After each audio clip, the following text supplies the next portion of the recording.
आप सभी लोग सुख चाहते हैं, लेकिन सुख चाहते तो हैं, पर सुख चाहने के लिए जहां दौड़ना वहां दौड़ते नहीं है, गलत दौड़ते हैं। हमारे शरीर में दो चीजें हैं, एक शरीर है, एक आत्मा है। थोड़ा सा 5 मिनट का समय लेके मैं ये प्रश्न आपको उठाऊं और बहुत अच्छी बात आज आपको बता दूं, आपके बहुत सारे डाउट्स क्लियर भी हो जाएंगे।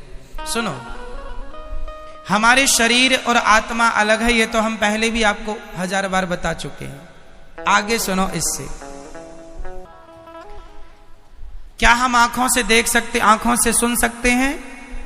नहीं। क्या कानों से देख सकते हैं? नहीं। क्या हम नाक से खा सकते हैं? समझो, ईश्वर ने सब चीजें अलग अलग बनाई हैं। देखने के लिए आंखें हैं, सुनने के लिए कान। आंखों से सुन नहीं सकते, कानों से देख नहीं सकते, अलग है ना। उसी प्रकार शरीर का सुख है संसार। शरीर का सुख क्या है? संसार क्या है? शरीर का सुख। गाड़ी, बंगला, पत्नी, पुत्र, परिवार, ये कहां का सुख है? शरीर का। अब रही आत्मा की बात, तो आत्मा का सुख किससे है?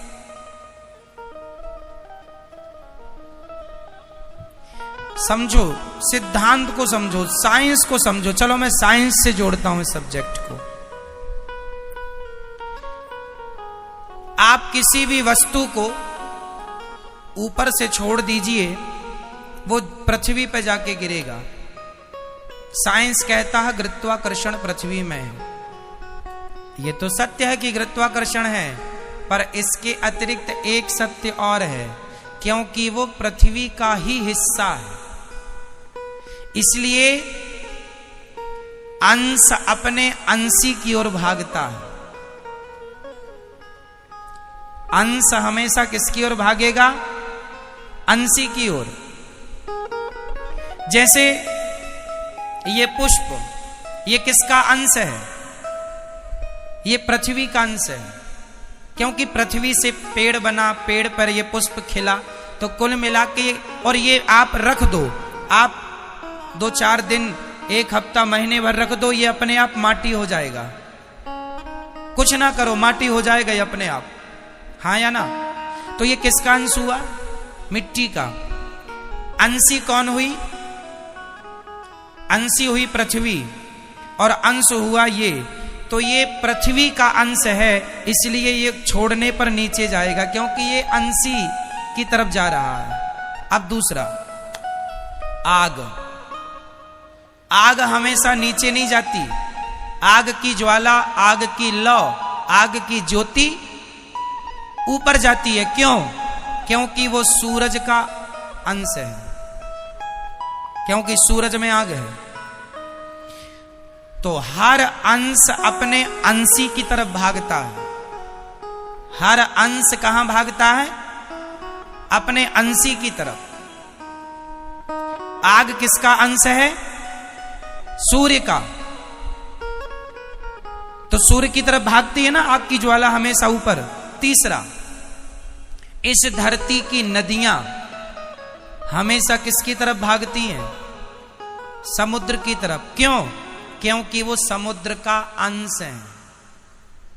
क्योंकि पानी जो बरसता है, समुद्र का ही तो वाष्पीकरण होता है पानी, और फिर वही बरसता है। तो वो एक्चुअली इनडायरेक्ट वो समुद्र का ही पानी है, बरसता है, नदियों में आया, फिर वो अपने अंश की तरफ भागा, अपने अंशी की तरफ। समझो, जैसे पृथ्वी का कोई भी हिस्सा वो पृथ्वी की तरफ भागता है, कोई भी पुष्प, कोई भी पत्थर, कोई भी मिट्टी का ढेला, क्योंकि वो पृथ्वी का अंश है, इसलिए पृथ्वी की तरफ। आग सूर्य का अंश है, इसलिए सूर्य की तरफ। नदी समुद्र का अंश है, इसलिए समुद्र की तरफ। और हमारी आत्मा ईश्वर का अंश है। ईश्वर अंश जीव अविनाशी। इसलिए जब ये ईश्वर की तरफ भागेगी तब ही इसे सुख मिलेगा, अन्यथा इसे कभी सुख मिल नहीं सकता। आप लोग रसगुल्ला खाते हैं, तो आप कहते हैं आनंद आ गया। अरे रसगुल्ला से शरीर को आनंद आ सकता है, इंद्रियों को आनंद आ सकता है, आत्मा का तो रसगुल्ला से कोई लेना देना नहीं। क्यों? आत्मा किसका अंश है? ईश्वर अंश। ये ईश्वर का अंश है। इसलिए यदि आत्मा को सुख देना है, आज लोग दुखी, सब कुछ है आपके पास, फिर भी आप अशांत हैं, फिर भी आप परेशान हैं, उदास हैं। क्यों? क्योंकि आप संसार में सुख ढूंढ रहे हैं। अब मिलेगा, अब मिलेगा। पागल हो, है ही नहीं, मिलेगा कहां से?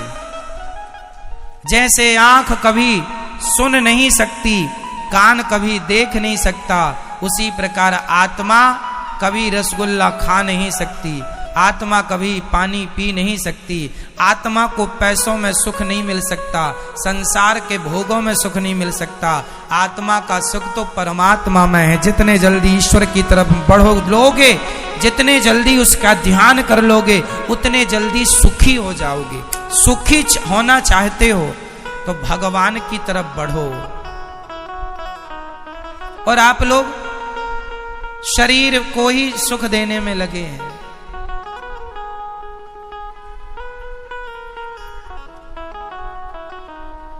शरीर, इसलिए शरीर जो है ये संसार की तरफ ले जाता है आपको। क्यों ले जाता है? क्योंकि शरीर संसार से बना है। संसार में 5 चीजें हैं, पृथ्वी, जल, वायु, अग्नि, आकाश, और ये 5 चीजों से आपका शरीर बना है। तो आपका शरीर आपको संसार की तरफ ले जाता है, क्योंकि संसार से बना है।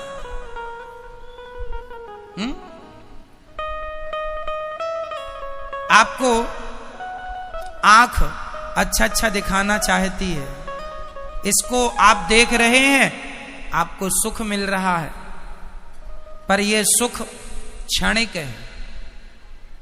यह सुख क्या है? क्षणिक है, जरा सी देर का। खाने का सुख भी क्षणिक है, जरा सी देर का।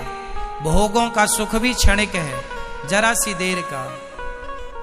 आप जरा सी देर के सुख के पीछे सारी जिंदगी लगाए हैं। सारी जिंदगी आपको लगता है अरे वो करोड़पति बन गया, मैं भी बन जाऊंगा, मुझे भी सुख मिलेगा। सब करोड़पति बन रहे हैं।